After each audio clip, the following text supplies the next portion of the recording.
तो हेलो मेरे प्यारे बच्चों, क्या हाल चाल। उम्मीद है आप लोग अच्छे होंगे। आज की इस वीडियो लेक्चर में हम केमिस्ट्री चैप्टर नंबर 4 यानी कि डी एंड एफ ब्लॉक का ये जो चैप्टर है उसमें एक टॉपिक पढ़ने वाले हैं जो कि क्या है, डी ब्लॉक के तत्व। डी ब्लॉक के तत्व क्या होते हैं, इसका इलेक्ट्रॉनिक विन्यास क्या होता है और डी ब्लॉक की विशेषताएं या विशेष गुण क्या क्या होती हैं, ये तीनों टॉपिक हम इसमें कवर करने वाले हैं। इसके पहले जितनी भी केमिस्ट्री की वीडियोस हैं, अगर आप वो देखना चाहते हैं तो प्लेलिस्ट में आपको वो सारी वीडियोस मिल जाएगी। कल हमने पीरियोडिक टेबल याद करने की ट्रिक बताई थी जो कि 25 मिनट की वीडियो है। अगर आप वो वीडियो देखना चाहते हैं तो आप प्लेलिस्ट में जाएंगे, class 12 chemistry important question by Sakshi Mishra करके प्लेलिस्ट आपको मिल जाएगी। वहां पर सबसे लास्ट में जो वीडियो है वो है पीरियोडिक टेबल याद करने की ट्रिक, जो कि हमने कल ही वीडियो डाली हुई है। वहां से जाके आप पीरियोडिक टेबल पहले समझ लीजिए, एस ब्लॉक के कितने एलिमेंट्स होते हैं, पी के कितने होते हैं, डी के कितने होते हैं, एफ के कितने होते हैं और सबके नाम क्या होते हैं और उसे याद करने का जो ट्रिक है वो आप पहले देख लीजिए। तब आपको जब पीरियोडिक टेबल समझ में आ जाएगा तो आपको डी ब्लॉक समझ में आएगा। और हाँ, डी ब्लॉक में इलेक्ट्रॉनिक विन्यास जो लिखा जाता है, अगर आपको इलेक्ट्रॉनिक विन्यास के बारे में भी डिटेल वीडियो चाहिए तो आप एक सिंपल सा बस एक कमेंट कर दीजिएगा कि हमें इलेक्ट्रॉनिक विन्यास का एक डिटेल वीडियो दे दीजिए। फिर आपको इलेक्ट्रॉनिक विन्यास लिखा कैसे जाता है, आप किसी भी एलिमेंट्स का, किसी भी ब्लॉक का आप इलेक्ट्रॉनिक विन्यास लिख सकते हैं। हम पूरे ब्लॉक का इलेक्ट्रॉनिक विन्यास जैसे कि एस पी डी एफ चारों ब्लॉक का इलेक्ट्रॉनिक विन्यास निकालना आपको बता देंगे और ट्रिक के साथ भी बता देंगे कि अगर आपको लॉन्ग इलेक्ट्रॉनिक विन्यास नहीं निकालना है तो आप शॉर्ट तरीके से भी इलेक्ट्रॉनिक विन्यास कैसे निकाल सकते हैं। ठीक है, तो अगर आप हमारे चैनल पर नए हैं तो चैनल को सब्सक्राइब करके बेल आइकन को प्रेस कर दीजिए ताकि ऐसी ही इंफॉर्मेटिव वीडियोस आपके सामने मिलती रहे। ज्यादा से ज्यादा वीडियो को कर देंगे शेयर ताकि और भी लोग जुड़ जाए। अपने कमेंट या डाउट आप यहाँ पे या हमारे टेलीग्राम चैनल जानकारी नीट की वहां पे भी पूछ सकते हैं। तो आज का जो टॉपिक है वो क्या है, डी ब्लॉक के तत्व। सबसे पहले समझेंगे कि डी ब्लॉक का तत्व होता क्या है। कल हमने आपको पीरियोडिक टेबल में डी ब्लॉक के तत्व बताए थे कि 3 1 4 आपके जो ग्रुप होते हैं वो डी ब्लॉक के तत्व होते हैं। ग्रुप नंबर 9 10 11 और 12। ठीक है, ये डी ब्लॉक के तत्व होते हैं। डी ब्लॉक के तत्व कौन से होते हैं कि वे तत्व जिसका या ऐसे तत्व जिसका इलेक्ट्रॉनिक विन्यास करने पर, ऐसे तत्व जिनका इलेक्ट्रॉनिक विन्यास जब आप करेंगे तो जो उनका इलेक्ट्रॉन है, अंतिम इलेक्ट्रॉन जो होगा वो हमेशा बाह्यतम कोश के डी कक्षक में भर जाए।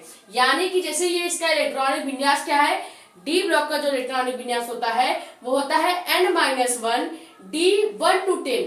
1 to 10 का मतलब क्या है कि डी ब्लॉक में आप 10 इलेक्ट्रॉन भर सकते हैं, उससे ज्यादा नहीं भर सकते। उससे कम भर सकते हैं लेकिन ज्यादा नहीं भर सकते, क्योंकि डी ब्लॉक में 10 इलेक्ट्रॉन के लिए ही जगह होती है, उससे ज्यादा इलेक्ट्रॉन नहीं भरे जा सकते। एस ब्लॉक में हमेशा 2 इलेक्ट्रॉन भरा जाता है। पी में आपके कितने इलेक्ट्रॉन भरे जाएंगे, तो वो जब पी ब्लॉक आपको, वैसे तो पी और एस ब्लॉक 12th के सिलेबस से हटा दिया गया है, नहीं तो आपको पी ब्लॉक और एस ब्लॉक भी डिटेल से पढ़ाया जाता है। ठीक है, तो अभी डी ब्लॉक पे फोकस करेंगे। डी ब्लॉक में आपके केवल 1 से 10 तक इलेक्ट्रॉन भरे जा सकते हैं। एस ब्लॉक में यहाँ से 2 इलेक्ट्रॉन भरे जाते हैं। एफ में आपके 14 इलेक्ट्रॉन भरे जाते हैं। ठीक है, ये आपके हो जाएंगे कि कौन से ब्लॉक में कितने इलेक्ट्रॉन लिमिटेड भरे जाते हैं।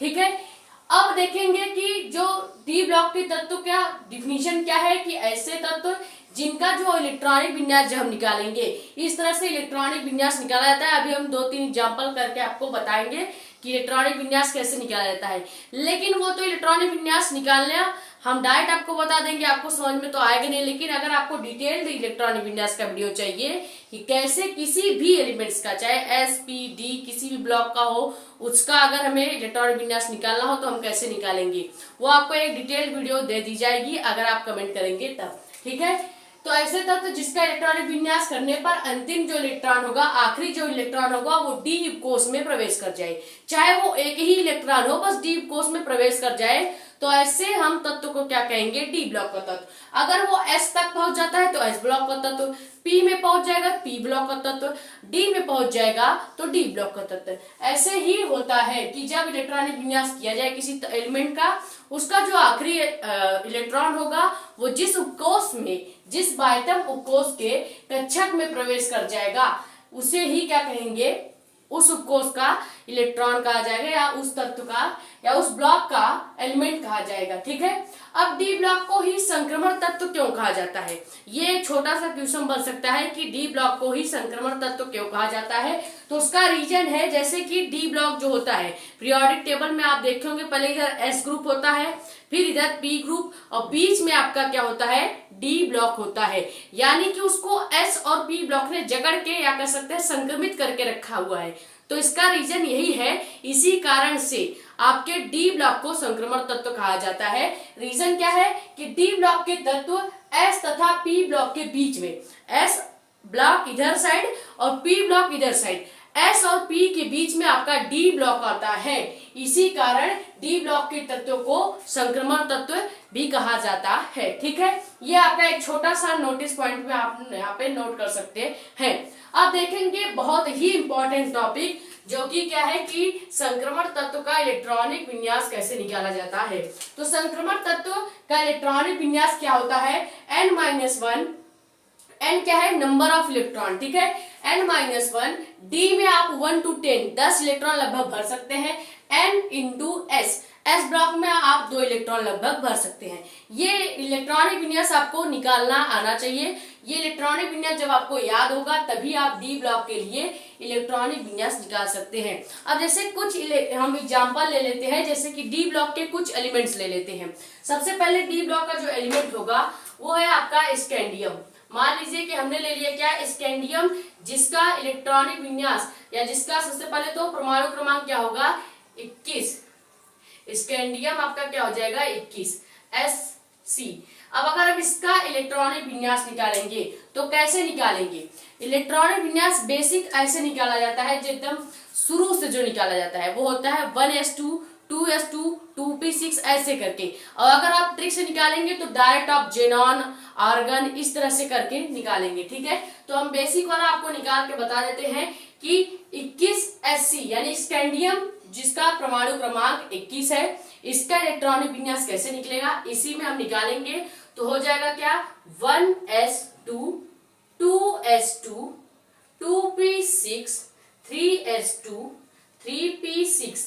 हमेशा इसी सीक्वेंस में इलेक्ट्रॉनिक विन्यास भरा जाता है। इसका एक डिटेल चार्ट जैसा होता है, इस तरह से ऐसे तिर्यक में इसमें इलेक्ट्रॉनिक विन्यास भरा जाता है।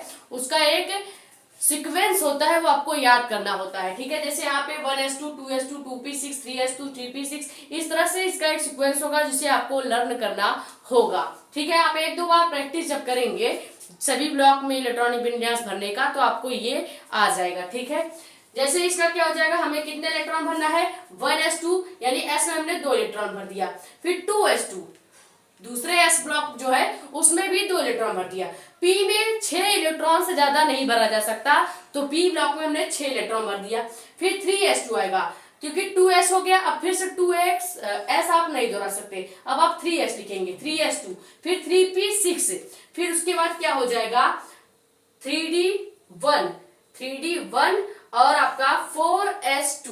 अब आप ये भी कर सकते थे कि 3d3 कर दे, लेकिन यहाँ पे जो लास्ट में हमारा एक इलेक्ट्रॉनिक विन्यास का जो फॉर्मूला है s वाला, उसमें एक भी इलेक्ट्रॉन नहीं होता, तो ये सीक्वेंस आपका गड़बड़ हो जाता है, यानी ये इलेक्ट्रॉनिक विन्यास आप गलत भर देते अगर यहाँ पे d में 3 इलेक्ट्रॉन कर देते। इसीलिए हमें d को स्टेबल बनाए रखने के लिए इसमें 1 इलेक्ट्रॉन करना पड़ेगा, और जो 2 इलेक्ट्रॉन है वो s में डाल देना पड़ेगा। अगर आप गिनेंगे तो कितने इलेक्ट्रॉन है, 21 इलेक्ट्रॉन ही मिलेगा। कहो तो गिन के बता दे, ये 6 इलेक्ट्रॉन pp का हो जाएगा 12 इलेक्ट्रॉन, 2 2 4 2 6। ठीक, उसके बाद इधर आपका हो गया क्या, एक 13 इलेक्ट्रॉन, 18 एक 19, और इधर आपका हो जाएगा क्या 20 और 21 इलेक्ट्रॉन।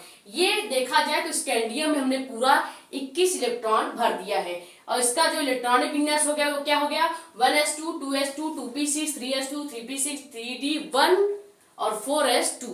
ठीक है। लास्ट में डी वाला सीक्वेंस आपको याद करना होगा, इसको भरना सीखना पड़ेगा कि आपको एस ब्लॉक कैसे भी करके भरना है।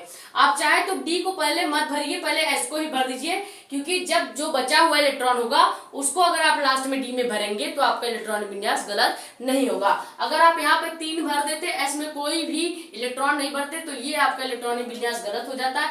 इसलिए पहले हम क्या करेंगे, एस में भर देंगे, फिर डी में भरेंगे, ताकि जो आपका इलेक्ट्रॉनिक विन्यास सीक्वेंस हो वो सही होगा। अब आप कैसे पहचानेंगे कि ये, अगर आपको केवल ये इलेक्ट्रॉनिक विन्यास दे दिया जाए और आपसे पूछा जाए कि कौन से तत्व का इलेक्ट्रॉनिक विन्यास लिखा है, तो आप ध्यान से देखेंगे कि इसमें कितने ब्लॉक दिए गए हैं। जैसे एस, पी, पी, डी और एस, एक डी ब्लॉक दिया गया है, यानी कि साफ साफ पता चल रहा है कि ये डी ब्लॉक का एलिमेंट है। आपको ये नहीं देखना है कि लास्ट में एस ब्लॉक है तो एस ब्लॉक का एलिमेंट नहीं, लास्ट में एस ब्लॉक हो चाहे बीच में एस ब्लॉक हो, उससे मतलब नहीं है। बस जो आपका डी एन एफ ब्लॉक है वो आपको ढूंढना होता है। जैसे अगर यहाँ पे डी ब्लॉक नहीं दिया होता तो आप इसको आराम से पी ब्लॉक का एलिमेंट कर सकते थे, ठीक है, क्योंकि एस ब्लॉक तो हर जगह है, पी भी है, लेकिन डी केवल एक है। अब ये नहीं मतलब पड़ता है, इससे फर्क नहीं पड़ेगा कि डी आपका लास्ट में है, पहले है, कब है, उससे मतलब नहीं है। अगर डी ब्लॉक दिख गया तो डी ब्लॉक का ही तत्व है, ठीक है। अगर यहाँ पे एफ ब्लॉक भी होता तो इसको हम एफ ब्लॉक का एलिमेंट या तत्व मान लेते। इसी तरह से एक एग्जांपल और ले लेते हैं, जो कि क्या है, टाइटेनियम। टाइटेनियम का परमाणु क्रमांक जो होगा 22 होगा, यानी कि सब कुछ सेम रहेगा। इस बार जहां पे D3D1 है वहां पे 3D2 हो जाएगा। जैसे कि आप कैसे भरेंगे, 1s2, 2s2, 2p6, 3s2, 3p6। अब आपको अगर पता नहीं चल रहा है कि 3D में कितना इलेक्ट्रॉन भरना है, तो आप पहले S वाला भर लीजिए, 4s2 कंप्लीट कर दीजिए, ठीक है। अब बचेगा कितना, हमें 2 इलेक्ट्रॉन और चाहिए, तो हम 3d2 कर देंगे, ठीक है। इस तरह से आप गिनेंगे तो पूरा इलेक्ट्रॉन जो है वो 22 ही होगा। ये आपके कुछ इलेक्ट्रॉनिक विन्यास हमने निकालना यहाँ पे बता दिया। 2 ही हमने बताया है, अगर आप चाहेंगे तो इलेक्ट्रॉनिक विन्यास पे एक डिटेल्ड वीडियो बना दी जाएगी, ठीक है। ये आपका हो गया क्या, डी ब्लॉक या संक्रमण तत्व होते क्या है। डी ब्लॉक को संक्रमण तत्व क्यों कहा जाता है ये हमने बता दिया। फिर इंपॉर्टेंट पॉइंट जो कि क्या है कि संक्रमण तत्व या डी ब्लॉक का इलेक्ट्रॉनिक विन्यास निकालना, यही बहुत ज्यादा इंपॉर्टेंट होता है। डायरेक्ट पूछा जाता है कि संक्रमण तत्व किसे कहते हैं, उसका इलेक्ट्रॉनिक विन्यास निकालिए। तो ये आपको कुछ एग्जांपल आने चाहिए और इसका इलेक्ट्रॉनिक विन्यास मेन जो ये फॉर्मूला है वो याद होना चाहिए। यहाँ तक स्क्रीनशॉट कर लीजिए। फिर इसमें एक आखिरी टॉपिक बच जाता है कि डी ब्लॉक के विशेष गुण कौन कौन से हैं, ठीक है, या विशेषताएं क्या होती हैं, वो हम आपको बताएंगे।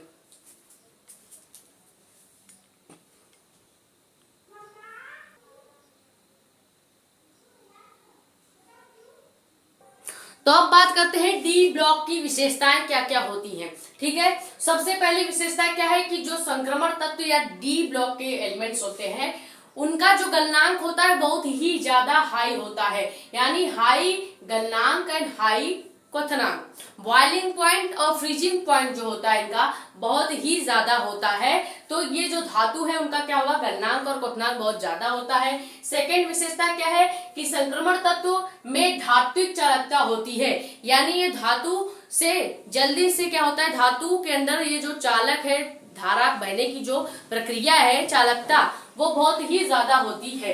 संक्रमण तत्व रंगीन आयन बनाते हैं, यानी डी ब्लॉक के जो तत्व होते हैं वो रंगीन आयन बनाते हैं। जैसे आप जब रॉकेट देखते हैं, जब दिवाली में रॉकेट फूटता है तो उसमें रंगीन कलर निकलते हैं, कभी नीला, कभी लाल, कभी हरा, तो वो सब रंग किसकी वजह से होता है, ये जो संक्रमण तत्व या धातु एलिमेंट्स उसमें मिलाए होते हैं, वो जब जैसे फूटता है तो उसके कारण वहां पे कलर दिखाई देता है, ठीक है।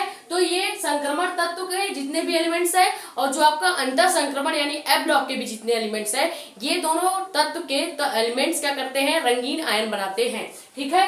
चौथा पॉइंट क्या है कि संक्रमण तत्व या डी ब्लॉक के तत्व संकुल यौगिक बनाते हैं। संकुल यौगिक ये हमने लिख रखा है कि K3FeCN6, इस प्रकार के जितने भी यौगिक होते हैं इसको संकुल यौगिक या उपसंयोजक यौगिक भी पढ़ा जाता है।